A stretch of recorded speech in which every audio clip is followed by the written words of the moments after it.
This 160-pound wolf dog named Shadow was standing in a concrete cell, staring at me with eyes that had already given up on humans. 48 hours, that's all he had left. My name is Emily Richardson, and I'm about to tell you how saving this broken giant's life ended up saving mine. The shelter director's words still haunt me. He's been here 3 weeks. Nobody even looks at him twice. When I approached Shadow's kennel, I understood why. He wasn't acting aggressive. That would have been easier to handle. He was just hollow, empty. This massive creature, who should have been fierce and proud, was pressed against the back wall, making himself invisible. His previous owner died suddenly of a heart attack. The family took one look at this 160-pound problem and walked away. 6 years of loyalty meant nothing. But here's what froze my heart. There was a collar mark around his neck, deep, fresh. He'd been chained. After his owner died, they'd chained him in the backyard for 2 weeks before dumping him here. This animal had lost his human, his home, and his freedom in 14 days. I need to pause this story for just a second. If you're still watching and haven't subscribed yet, I'm honestly heartbroken. This channel survives because people like you care enough to stay connected to stories that matter. Shadow's story matters. The hundreds of other animals waiting for their miracle matter. Hit that subscribe button right now, not for me, but because you understand that every single one of these souls deserves witnesses to their transformation. Don't just watch their pain, be part of their healing. The adoption process felt like I was trying to adopt a child. Home inspections, behavioral assessments, interviews with 3 different wolf hybrid specialists. One specialist was brutally honest. "Ma'am, this isn't a dog. Shadow is severely traumatized. He may never trust again. He might hurt you. Are you prepared to fail?" I looked her straight in the eye and said, "I'm prepared to try." That first night, Shadow wouldn't move from the corner of my living room. He just stood there, trembling, watching me like he was waiting for the punishment to start. I sat on the floor 10 feet away and started talking about my day, about nothing and everything. 4 hours passed. My legs went numb. Then, at 11:47 p.m., I'll never forget the time, Shadow took 3 steps toward me, just 3, and laid down. Not relaxed, still tense, still ready to run, but he chose to be closer. I whispered, "Thank you for trusting me," and his ear twitched. That tiny movement shattered me. Progress wasn't linear, it was brutal. Week 2, a delivery truck backfired outside. Shadow exploded, destroyed my couch, shattered a lamp, knocked over my bookshelf. I found him wedged behind the toilet, this enormous animal somehow compressed into the smallest space possible, foam coming from his mouth, eyes completely wild. I crawled into that bathroom, sat on the floor, and started singing my grandmother's lullaby.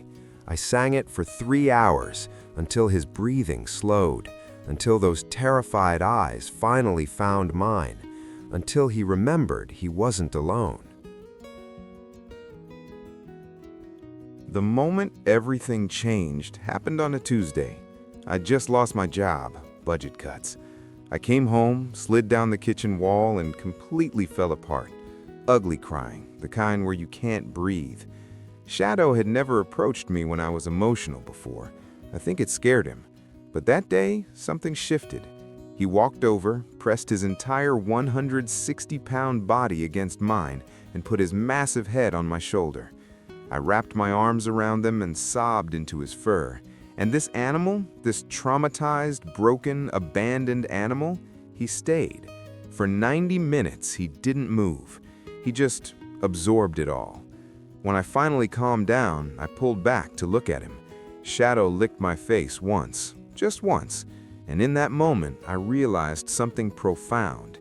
He wasn't my rescue project. We were rescuing each other. 4 years later, Shadow is my everything. He sleeps with one paw touching my hand every single night. When I shower, he lays outside the bathroom door. When I'm sick, he refuses to eat until I do. People see this and think it's cute. It's not cute. It's PTSD. He's terrified I'll disappear like his first owner did. So I've learned to accommodate his fear. I narrate my day constantly. I'm going to the kitchen now. I'll be back in 5 minutes, because he needs that certainty. Last month destroyed me in the most beautiful way. I had the flu, high fever, completely bedridden. Shadow stopped eating. Day 3, my vet friend came over to check on him. She watched him for 10 minutes and started crying. "Emily," she said, "he thinks you're dying. He's doing exactly what he did when his first owner died. He's keeping vigil." When I finally recovered and got out of bed, Shadow collapsed. This strong, stoic animal just crumpled to the floor and made sounds I'd never heard before. Not quite howls, not quite cries. Grief sounds, relief sounds. I laid on the floor with him, holding all 160 pounds of wolf dog, promising him over and over, "I'm okay. I'm not leaving. Never." Here's what nobody tells you about rescuing trauma cases. You don't just save them once, you save them every single day. Every time Shadow chooses trust over fear, that's a save. Every time he relaxes into a pet instead of flinching, that's a save. Every time he plays instead of panics, that's a save. Rescue isn't a moment, it's a lifetime commitment to proving that love is real. Shadow has helped me rescue 3 more wolf hybrids. Luna wouldn't make eye contact. Shadow laid beside her kennel for 6 hours until she came out. Storm was aggressive, snapping at everyone. Shadow sat just outside bite range, showing him that peace was possible. Dakota wouldn't eat. Shadow brought her his own food. Watching Shadow heal others is the most beautiful heartbreak I've witnessed. He's living proof that surviving means transforming your scars into medicine for others. So here's my question. Would you rather build walls so high that nothing can hurt you again, or keep your heart open knowing it might break, because that's the only way it can truly heal? Comment below. Shadow was supposed to die 4 years ago. Instead, he's thriving, teaching, loving. Every single day, he reminds me that the most broken things can become the most beautiful. And somewhere out there, there's another Shadow waiting, another soul that just needs one person to see the possibility. Maybe that person is you.